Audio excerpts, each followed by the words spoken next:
함께 하나님의 말씀 보겠습니다. 요한계시록 18장 20절에서 19장 10절입니다. 오늘 저와 여러분 함께 묵상할 말씀은 요한계시록 18장 20절에서 19장 10절입니다. 같이 읽겠습니다. 하늘과 성도들과 사도들과 예언자들이여 즐거워하십시오. 하나님께서는 그대들을 위하여 그 도시를 심판하셨습니다.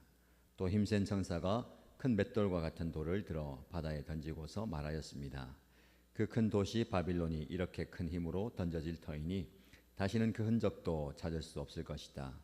검은 고를 타는 사람들과 노래를 부르는 사람들과 피리를 부는 사람들과 나팔을 부는 사람들의 노래소리가 다시는 내 안에서 들리지 않을 것이요. 어떠한 세공장이도 내 안에서 하나도 보이지 않을 것이요.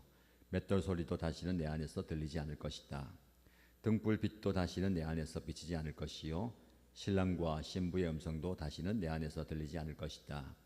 그것은 내 상인들이 땅의 세도가로 행세하고 모든 민족이 내 마술에 속아 넘어갔기 때문이고 예언자들의 피와 성도들의 피와 땅에서 죽임을 당한 모든 사람의 피가 이 도시에서 발견되었기 때문이다. 이 일이 있은 뒤에 내가 들으니 하늘에 있는 큰 무리가 내는 우렁찬 음성과 같은 소리가 이렇게 울려왔습니다. 할렐루야! 구원과 영광과 권력은 우리 하나님의 것이다. 그분의 심판은 참되고 의로우시다. 음행으로 세상을 망친 그 큰 창녀를 심판하셨다. 자기 종들이 흘린 피의 원한을 그 여자에게 갚으셨다. 그들이 다시금 할렐루야! 그 여자에게서 나는 연기가 영원히 올라가는구나 하고 외치니 24 장로와 네 생물이 보좌에 앉아 계신 하나님께 엎드려 경배하고 아멘 할렐루야 하고 말하였습니다. 그때 그 보좌로부터 음성이 울려왔습니다. 하나님의 모든 종들아, 하나님을 두려워하는 사람들아, 작은 자들과 큰 자들아, 우리 하나님을 찬양하여라. 또 나는 큰 무리의 음성과 같기도 하고 큰 물소리와 같기도 하고 우렁찬 천둥 소리와 같기도 한 소리를 들었습니다. 할렐루야! 주 우리 하나님, 전능하신 분께서 왕권을 잡으셨다. 기뻐하고 즐거워하며 하나님께 영광을 돌리자. 어린 양의 혼인날이 이르렀다. 그의 신부는 단장을 끝냈다. 신부에게 빛나고 깨끗한 모시옷을 입게 하셨다. 이 모시옷은 성도들의 의로운 행위다. 또 그 천사가 나에게 말하였습니다. 어린 양의 혼인잔치에 초대를 받은 사람은 복이 있다고 기록하여라. 그리고 또 말하였습니다. 이 말씀은 하나님의 참된 말씀이다. 그때 내가 그에게 경배드리려고 그의 발 앞에 엎드렸더니 그가 나에게 말하였습니다. 이러지 말아라. 나도 예수의 증언을 간직하고 있는 내 동료들 가운데 하나요. 너와 같은 종이다. 경배는 하나님께 드려라. 예수의 증언은 곧 예언의 영이다. 아멘. 하나님의 은혜 가운데 하루가 시작되었습니다. 오늘 하루도 하나님의 말씀으로 문을 엽니다. 말씀을 통해서 영적 깨달음과 깨뜨림의 시간 되기를 축복합니다. 오늘 우리가 읽은 본문의 말씀에 보면 바빌론의 파멸과 그에 따른 하늘의 반응, 그리고 그 너머에 펼쳐진 어린 양의 혼인잔치에 관한 내용입니다. 이 말씀은 요한이 이 계시록을 쓴 그 당시 박해받는 교회, 그리고 성도들, 더 나아가서 오늘날 저와 여러분에게 세상의 가치관과 씨름하며 살아가는 현실 속에서 소망과 도전을 주게 됩니다. 말씀을 통해서 영적 교훈을 얻으시고요. 말씀을 통해서 우리 앞에 있는 영적 도전에 승리하게 되기를 축복합니다. 먼저 우리가 살펴볼 것은 18장 20절에서 24절까지의 말씀입니다. 바빌론의 운명은 완전한 파멸입니다.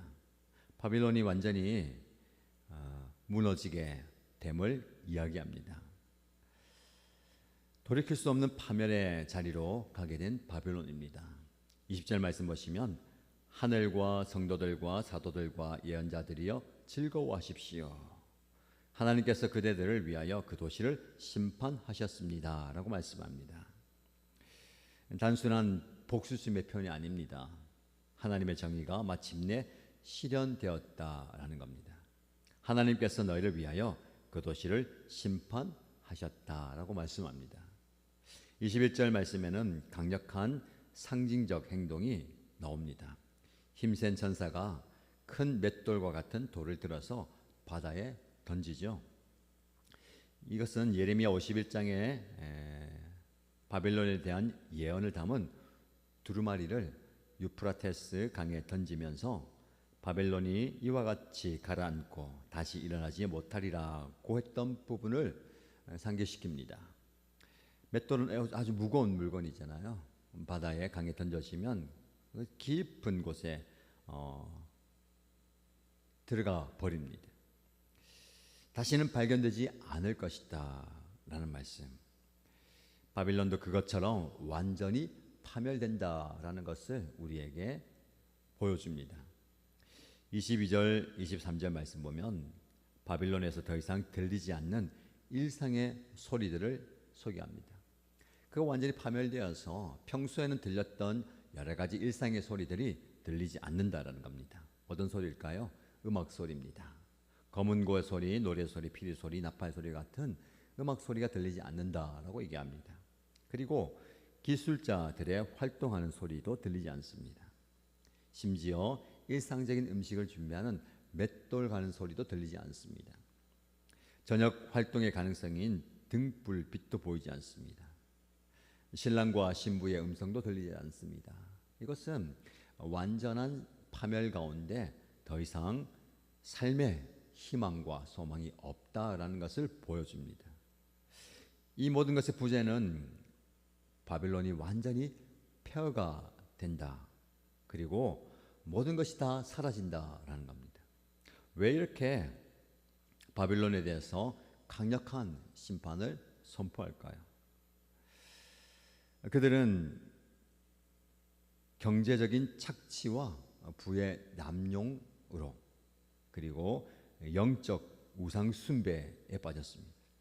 심지어는 하나님의 백성에 대한 박해를 자행했던 모습이 있습니다.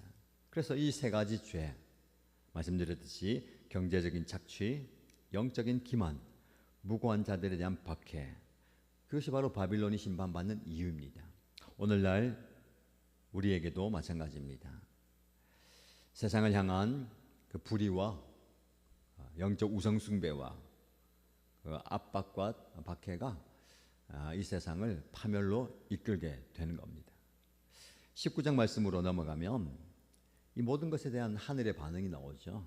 바빌론 그렇게 멸망합니다. 19장 1절 말씀 보면 이 일이 있은 뒤에 내가 들으니 하늘에 있는 큰 무리가 내는 우렁찬 음성과 같은 소리가 이렇게 울려왔습니다. 할렐루야!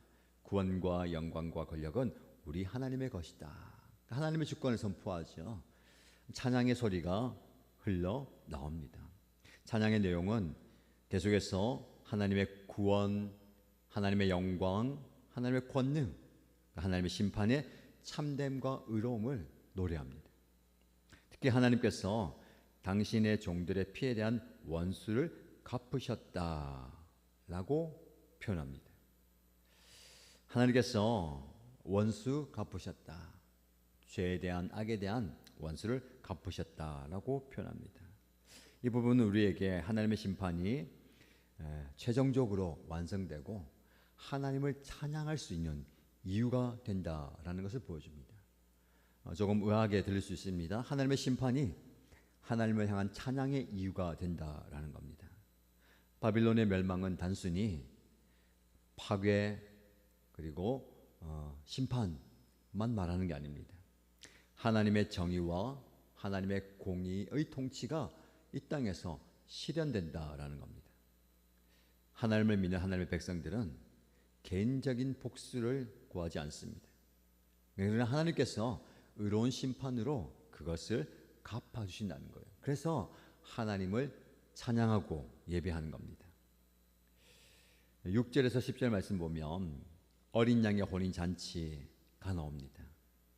바빌론이 멸망하는 것으로 끝나는 것이 아니라 새로운 시작, 즉 하나님 나라, 어린 양의 혼인잔치를 위한 무대가 마련된다는 겁니다. 그래서 본문을 읽어보면 할렐루야 할렐루야 할렐루야 하면서 하나님을 찬양합니다. 어린 양의 혼인잔치 날에 기쁨과 즐거움이 넘친다라는 겁니다. 9절 말씀에 한 천사가 요한에게 말합니다. 어린 양의 혼인잔치에 초대를 받은 사람은 복이 있다라고 기록하여라. 여러분, 어린 양의 혼인잔치에 초대받은 사람 누굴까요? 여러 가지 환난과 고난과 어려움을 통과한 자들입니다. 끝까지 믿음과 신앙을 지켜낸 자들을 이야기하는 것이죠. 그들에게 복이 있다라고 말씀하는 겁니다. 여러분, 하나님을 찬양하는 그 혼인잔치의 자리에 나가야 되는 것이죠. 그러려면 모든 과정을 다 감당해야 되는 겁니다. 자, 오늘 본문의 말씀이 저와 여러분이 주는 영적 교훈과 적용은 무엇이겠습니까? 첫 번째, 우리는 바빌론의 유혹과 가치에 저항하면서 살아야 됩니다. 바빌론이 심판받은 이유가 무엇이었습니까? 경제적인 착취, 영적인 기만, 그리고 성도들을 박해하는 것이었습니다. 오늘날에도 이 모든 것이 여전히 존재합니다. 현대의 경제체제는 부의 불평등, 착취를 낳지요. 미디어 그리고 세상의 문화는 영적 기만 그리고 우상 숭배를 촉진합니다. 그리고 많은 지역에서 그리스도인들은 여전히 심각한 박해를 받고 있습니다. 그래서 이 모든 상황이 오늘날 저와 여러분들 삶의 자리에서 일어나고 있잖아요. 그래서 18장 4절 말씀 보면 내 백성아 거기서 나와라. 그 도시의 죄에 참여하지 말고 그 도시의 지향도 함께 당하지 말아라 라고 경고하죠. 그냥 물리적인 분리가 아니라 가치관과 생활 방식을 다르게 살라라는 겁니다. 성도는 다르게 사는 사람입니다. 세상에 몸담고 살지만 그 세상의 가치를 본받지 않고 구별된 삶을 사는 것이죠. 이것이 저와 여러분에게 필요한 영적 덕목입니다. 오늘 여러분 삶의 자리에서 세상과 다른 삶을 살아가시길 축복합니다. 두 번째, 우리는 어린 양의 혼인잔치를 준비해야 합니다. 신부가 단장을 마치고 빛나고 깨끗한 모시옷을 입게 되었다라는 표현은요, 중요한 도전을 줍니다. 신랑이신 예수님께서 다시 오실 때에 신부인 교회가 저와 여러분들이 맞이할 준비를 해야 된다는 겁니다. 개인적인 측면에서 우리의 거룩함, 우리의 정결함을 유지하면서 예수 그리스도를 맞이해야 되죠. 공동체적인 측면에서 우리 공동체 교회를 세우시고 교회가 구별됨으로 하나님의 뜻을 이루고 더 나아가서 이 몸된 예수 그리스도의 신부로서 준비되는 겁니다. 그래서 개인적인 준비와 공동체의 준비가 필요합니다. 우리가 7월 한 달 동안 요한계시록 말씀을 묵상하면서 장차 오실 예수님을 고대하죠. 그냥 막연하게 기다리는 것이 아니라 오늘을 준비하면서 살아야 합니다. 무엇을 준비하십니까? 어린 양의 혼인잔치에 들어서 하나님을 예배하고 찬양하고 경배하고 누릴 수 있는 그 기쁨을 준비하는 것입니다. 마지막으로 우리는 지금부터 찬양의 삶을 살아야 됩니다.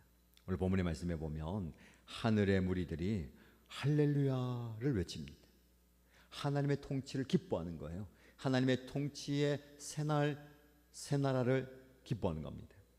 우리도 지금부터 이런 할렐루야 하는 찬양의 삶을 살아갈 수가 있는 겁니다. 바빌론의 최종적인 멸망, 그것은 하나님 나라의 완전한 도래입니다. 아직 미래에 되어질 일이지만 오늘 우리는 하나님을 찬양하고 예배하는 삶을 살 수가 있습니다. 여러분들, 여러분 삶 속에서 하나님을 찬양하는 예배가 회복되기를 원합니다. 교회에 와서 정한 시간에 예배 드리는 것뿐만 아니라 여러분의 삶의 자리에서 오늘 하늘의 음성, 우렁찬 음성이 들리잖아요. 할렐루야, 모든 영광과 권력은 하나님께 있다. 하나님께 경배하면서 할렐루야라고 외치는 겁니다. 할렐루야, 우리 하나님께서 왕권을 잡으셨다. 하나님께서 통치하시고 다스리시고 인도하신다라는 겁니다. 오늘 저와 여러분의 삶을 주관하시는 하나님을 찬양하십시오. 곡조 있는 노래로 찬양하시고요, 우리의 입으로 선포하십시오. 하나님이 나의 주인이십니다. 하나님 우리 가정의 주인이시고 내 삶의 주인이십니다를 선포하는 것이 바로 찬양이고 경배이고 예배입니다. 지금 저와 여러분들이 어떤 어려움과 도전 속에 있든지 우리는 최종적인 승리를 쟁취하게 될 것입니다. 하나님은 하나님의 백성에게 그 승리를 약속하셨습니다. 요한일서 5장 4절 말씀은 무릇 하나님께로서부터 난 자마다 세상을 이기느니라. 세상을 이기는 승리는 이것이니 우리의 믿음이니라 라고 말씀합니다. 하나님으로부터 온 저와 여러분들은 세상을 이긴다고 말씀하셨어요. 그래서 승리는 어디로부터요? 믿음으로부터 오는 겁니다. 오늘 우리가 믿음을 잘 견지하면서 하나님께서 우리에게 주신 승리를 경험하시기 바랍니다. 그리고 로마서 8장 37절 말씀에 그러나 이 모든 일에 우리를 사랑하시는 이로 말미암아 우리가 넉넉히 이기느니라 라고 말씀합니다. 여러분들이 어떤 영적 도전 앞에 있습니까? 어떤 영적 전쟁의 한가운데 있습니까? 우리 하나님께서 저와 여러분들을 넉넉히 이기게 하실 겁니다. 그래서 여러분들을 짓누르는, 여러분들을 괴롭히는, 여러분들을 억압하는 바빌론은 파괴될 것이고 새 예루살렘이 임하게 될 것입니다. 그럼 그곳에서 어린 양의 혼인잔치가 펼쳐지는 거예요. 우리는 그곳에 초대받은 존재입니다. 이 소망 가운데 장차 참여할 그 잔치를 기대하면서 오늘 우리에게 주어진 삶의 자리가 축제의 자리가 되기 원합니다. 기쁨이 넘치고요, 감사가 넘치고 특별히 하나님을 향한 찬양이 회복되기 원합니다. 그래서 오늘 하루 여러분들 의도적으로 의식해서 하나님을 찬양하십시오. 보좌에 앉으신 어린 양께 모든 영광과 존귀가 주님께 있습니다.